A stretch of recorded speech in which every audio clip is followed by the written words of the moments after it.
Nagbanta ang Iran sa Ukraine, nagbabala ang Turkey sa posibleng pag-atake ng Israel sa Iran, at kinansela ng mga airline ang biyahe papuntang gitnang silangan. Nangyayari ito habang palihim na inilalabas ng mga commander ng IRGC ang bilyon-bilyong pera bilang paghahanda sa pagtakas sa Russia. Mabilis lumalawak ang digmaan at maaaring sumiklab ngayong weekend. Nagsimula ito sa isang talumpati. Umakyat sa entablado si Pangulong Zelensky sa World Economic Forum sa Davos at hayagang tinawag ang Iran. Hindi isang diplomatikong pahiwatig, kundi isang direktang atake. Pakinggan ninyo. Maraming usapan tungkol sa mga protesta sa Iran, but they drowned in blood. Hindi sapat ang tulong ng mundo sa mga Iranian at totoo ito na natili lang itong nakatabi sa inyong pista opisyal. Pagbalik ng mga politiko sa trabaho at nagsimulang bumuo ng posisyon doon, nakapatay na si Ayatollah ng libo-libo at ano na ang magiging Iran pagkatapos ng pagdanak ng dugo na ito kung mabubuhay pa ang rehimen. Nagpapahiwatig ito sa mga siga, pumatay ka lang ng marami, manatili ka sa kapangyarihan. Ngayon, baka nagtatanong ka kung bakit biglang pinupuntirya ng Ukraine ang Iran. Simula't simula, Iran ang nagpapalakas sa makinarya ng digmaan ng Russia. Ngayong bumabagsak na ang rehimen. Nakikita ni Zelensky ang pagkakataon at hayagan niya itong ipinapakita. Balikan natin sandali. Nang inilunsad ni Putin ang kanyang 3 araw na espesyal na operasyong militar, agad itong naging mas mahaba kaysa sa 3 araw. Ibig sabihin, kailangan ng Russia ng tulong pero karamihan ng bansa ay nagpatupad ng matitinding parusa sa ekonomiya nito. May isang bansang gustong tumulong kay Putin. Ang bansang iyon ay Iran. Nagbigay ang Iran sa Russia ng libu-libong Shahed combat drones. Matagal nang nagdudulot ng takot sa mga lungsod ng Ukraine ang mga murang drone na ito. Bukod sa mga drone, binigyan din sila ng teknolohiya para gumawa ng higit pa. Nagpadala ang Iran ng mga inhinyero sa Russia para tumulong magtayo ng linya ng produksyon ng drone sa Tatarstan. At tinuturuan nila ang Russia kung paano gumawa ng armas. Nagbenta rin ang Iran sa Russia ng mga ballistic missile at posibleng mga surface-to-air missile din.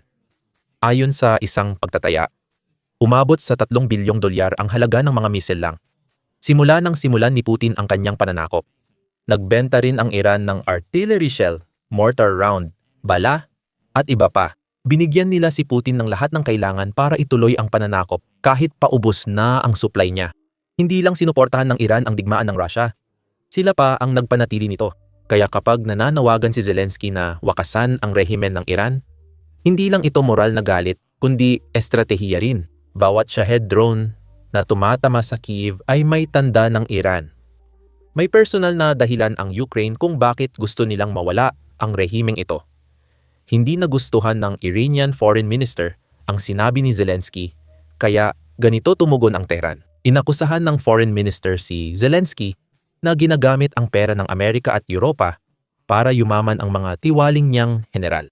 Tinawag niya itong nalilitong payaso at sinabing, namamalimos si Zelensky ng ilegal na agresyon ng United States laban sa Iran. Sumunod ang pinaka-nakakatawang linya. Hindi tulad ng militar ninyong suportado ng dayuhan at bayarang sundalo. Kaming mga Iranian ay kayang magtanggol sa sarili at hindi kailangang humingi ng tulong sa ibang bansa. Matindi talaga ang irony. Kung hindi ako fan ni Dave Chappelle, masasabi kong siya ang pinakamahusay na komedyante. Ipapaliwanag ko ang biro dito. Literal na nakiusap ang Iran sa Russia para sa air defenses bago sirain ng mga American BIU ang kanilang mga nuclear facilities. Nagbayad sila ng bilyon-bilyong dolyar para sa Russian S-3 at S-4. Pero hindi gumana ang mga iyon ng pinakakailangan ng Iran. Nalaman nilang kapag kaalyado ka ng Russia, luma o hindi, na kailangan ng Moscow ang makukuha mong kagamitan. Ngayon, ang Foreign Minister ng Iran ay nagtuturo sa Ukraine tungkol sa hindi paghingi ng tulong. Kahit hindi nga nila napigilan ang American bomber o naprotektahan ang sarili nilang nuclear program. Ito ang dahilan kung bakit magaling na komedyante ang foreign minister. Marunong siyang tumawa sa sarili. Nakakalungkot din na hindi pinapayagan ng YouTube ang pag-cover ng mga nangyari sa Iran. Hindi dahil gusto nilang itago ang nangyayari, kundi dahil sobrang bigat ng usapan natin. Kahapon, tinalakay natin ang mga video na lumabas dahil lumuluwag na ang internet restrictions. At nagbabala ako sa lahat na ang mga video na ito ay talagang mas malala kumpara sa mga naunang video na nakuha natin noong unang mga araw ng protesta. Mukhang dahil lang sa pag-usap natin tungkol sa mga video na iyon, na-demonetize ang ating video. Kapag na-demonetize, hindi na ito napapanood ng tao kasi walang insentibo ang YouTube na ipakita sa kanila ang isang video kung saan hindi kikita ang YouTube. Kaya, kung maaari, maglaan ka ng sandali para pindutin ang subscribe button sa ibaba. Talagang nakakatulong ito sa amin sa algorithm at bilang kapalit, natutulungan kaming maabot ang mas maraming tao para malaman nila ang katotohanan tungkol sa nangyayari sa loob ng Iran. Ngayon, habang pinag-uusapan natin ang Russia, bigyan natin ng perspektibo ang crackdown ng Islamic regime. Nakakagulat ang mga numero.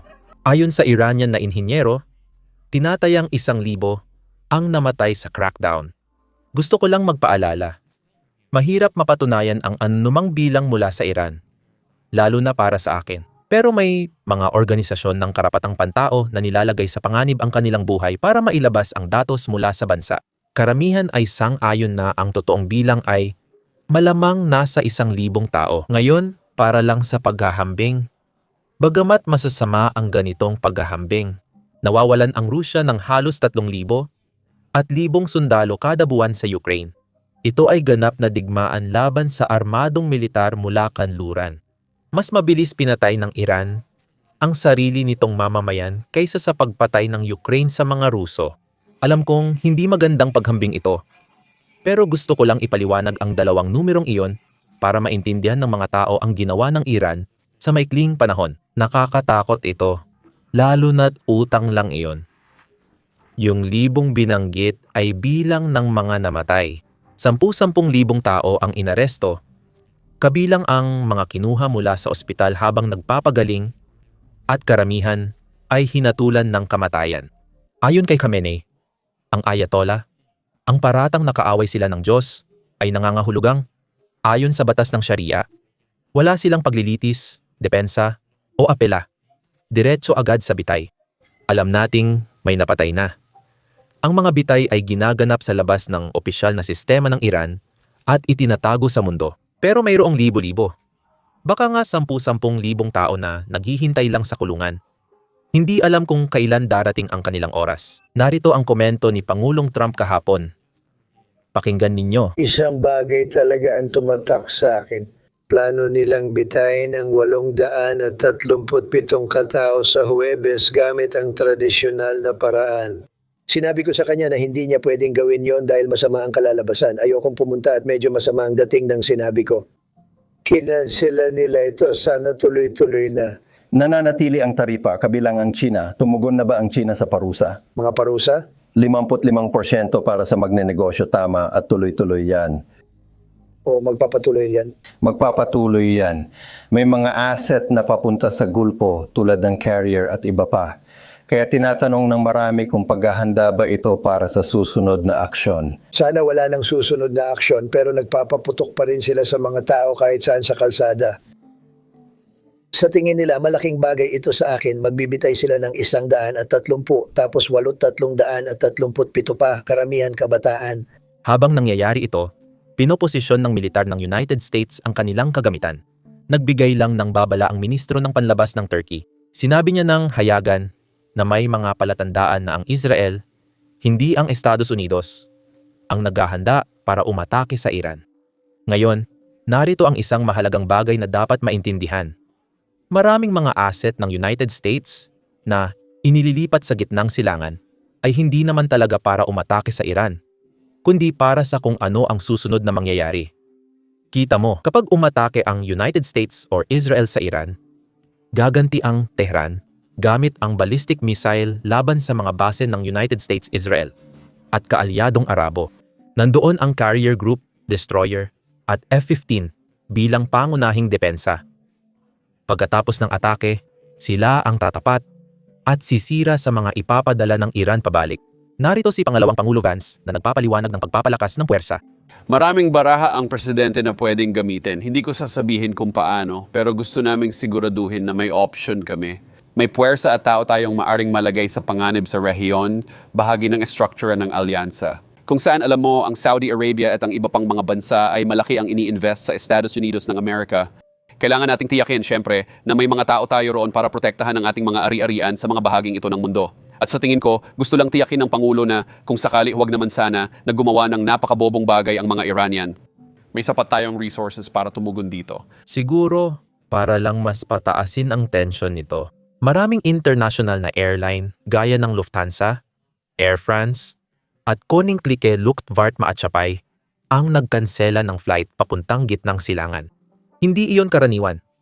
Hindi basta-basta nagkakansela ng ruta ang mga airline maliban na lang kung may natatanggap silang babala. At may pattern na ganito sa administrasyong ito. Karaniwang nagaganap ang malalaking pag-atake pagkatapos magsara ang merkado tuwing weekend. Biyernes ngayon at magsasara ang merkado mamayang gabi. Mas malaki ang posibilidad na mangyari ito ngayong weekend. Suriin natin ang lahat ng military assets ng United States. Nasa Indian Ocean, ang United States S. Abraham Lincoln Carrier Strike Group. Malapit na itong pumasok sa Central Command Area. Ang Middle East, may 3 F-15 Strike Eagle Squadrons din tayong naka-forward deploy na ngayon. Ang isang squadron ay humigit kumulang 12 hanggang 24 na eroplano. Ang 3 squadrons ay nangangahulugan ng kahit saan mula 30 hanggang 60 fighter jets. Meron din tayong tanker activity na tumaas ng husto. Iyan ang mga eroplano na nagpapagasolina, bomber, at fighter sa ere para humaba ang abot nila. Malaking balita rin na may TAD missile defense systems na paparating sa gitnang silangan. Ang TAD ay ginawa para saluhin ang ballistic missile, mismong armas na gagamitin ng Iran sa pagganti.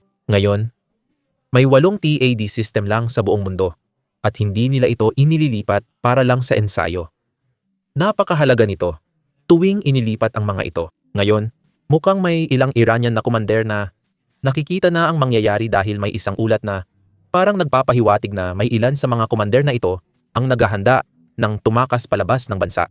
Sinusubukan nilang ilabas ang bilyon-bilyong dolyar mula Iran at ilipat sa ibang bansa para makapamuhay ng malaya sa Airbnb ni Putin para sa mga diktador. Narito ang detalye ng ulat na ito. Technical lang ngayon, pero sa Iran, nagiging komplikado ang lahat kapag pera na ang pinag-uusapan. Alam na natin yan. Tinatayang 4 na bilyong dolyar ang halaga ng kamakailang transaksyon ng Revolusyonaryong Gwardya at Rusya. Lumilitaw na hindi lahat ng pera ay napupunta sa Revolusyonaryong Gwardya. Ayon sa aming source na lubos na nakakaalam ng mga nangyayari sa loob ng Revolusyonaryong Gwardya. Isang malaking bahagi ng pera, mga 700 milyong dolyar, ay kamakailan lang napunta kina Khani at Nabizadeh.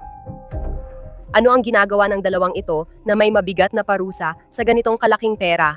Kaya pumapasok ang ikatlong tao sa mekanismo ng paglilipat ng pera. Kilalanin ang asawa ni Nabizadeh, si Zakia, na pag-alaman namin na marunong lang siyang magbasa at magsulat sa kanyang sariling wika at wala ng iba pang lengguwahe. Lahat ng ari-arian, real estate at investment ay nakapangalan sa kanya sa papel. May kontrata ng pagbili ng hotel sa Uzbekistan na nilagdaan sa pangalan ni Zakia, asawa ni Nabizadeh. Hindi pa dito nagtatapos ang lahat. Sa Marangyang Complex sa Moscow, may 2 apartment sa kanyang pangalan at may villa sila sa Turkey. Maliit lang ito sa mga ari-arian ng pamilya, kaya natatakasan nila ang mga parusa. Mas mahalaga, ganito nagnanakaw ng daan-daang milyong dolyar si Khani, commander ng Al-Quds, mula sa Revolutionary Guards. Pera na hawak sa labas ng Iran at mga record, wala sa kontrol, diretso sa bulsa niya at ng kasosyong si Nabizadeh. Ang impormasyong inilantad namin ay malamang alam na rin ng ibang matataas na opisyal ng Revolutionary Guards, kaya nagtatanong na sila kung saan napupunta ang pera. Hindi lang ito kwento ng katiwalian, kundi sumasalamin din ito sa mabigat na realidad na kinakaharap ng Iran at ng Revolutionary Guards. Isang realidad na nagpapakitang alam ng mga matataas na opisyal ng rehimen, kabilang si Khani, na kailangan nilang maghanda para sa kinabukasan. Mataas ang tensyon sa gitnang silangan. Kapag may balita, ia-update namin kayo. Huwag kalimutang mag-subscribe. Ang pangalan ko ay Sam at magkikita tayo sa susunod. Isa sa mga problema sa paggawa ng mga ganitong video, kung saan nagpapakita kami ng maraming drone strike kahit na walang nasasaktan na tao o sundalong Ruso. Sa video, karaniwan, dinidemonetize o nililimitahan ng YouTube ang aming mga video. Sa katunayan, nitong nakaraang linggo, 4 na video namin tungkol sa digmaan ang na-demonetize ayon sa YouTube. Ang pagpapakita ng mga drone strike o kahit footage mula sa frontlines ay hindi kaaya-aya para sa mga advertiser. Kaya nililimitahan ang mga video. Pero ito ang realidad ng makabagong digmaan at ito ang digmaang kinakaharap at sinusubukang malampasan ng mga Ukrainyano. Naniniwala kami na mahalagang maipakita ito. Kaya inilunsad namin ang Basics Insider, ang sarili naming plataporma na ginawa mula simula at walang limitasyon. Hindi namin kailangang i-blur ang drone strike, mga kuha sa unahan, o pagkasira ng Russian air bases. Bukod pa rito, wala talaga kaming mga patalastas sa site, kaya hindi namin kailangang i-censor ang sarili namin dahil lang hindi natutuwa ang mga advertiser sa mga balitang tinatalakay namin. Hindi kami gumagamit ng patalastas, kundi suporta ninyo ang nagpapalakad sa site. Kung interesado ka sa ganitong balita at gusto mong mapanood ang aming mga video na hindi na censor at makakuha ng mga bonus na nilalaman na hindi namin pwedeng i-upload dito sa YouTube, siguradong sumali ka sa amin sa basicsinsider.com. Pwede mo ring i-click ang link sa description or i-scan ang QR code na nasa iyong screen. Sa pagsali, mapapanood mo lahat ng nilalaman na na-upload na namin at lahat ng mga video na i-upload pa namin sa hinaharap. Bukod pa dyan, susuportahan mo ang aming coverage at ang aming channel. Kaya maraming salamat. Ako si Sam at magkikita tayo sa susunod.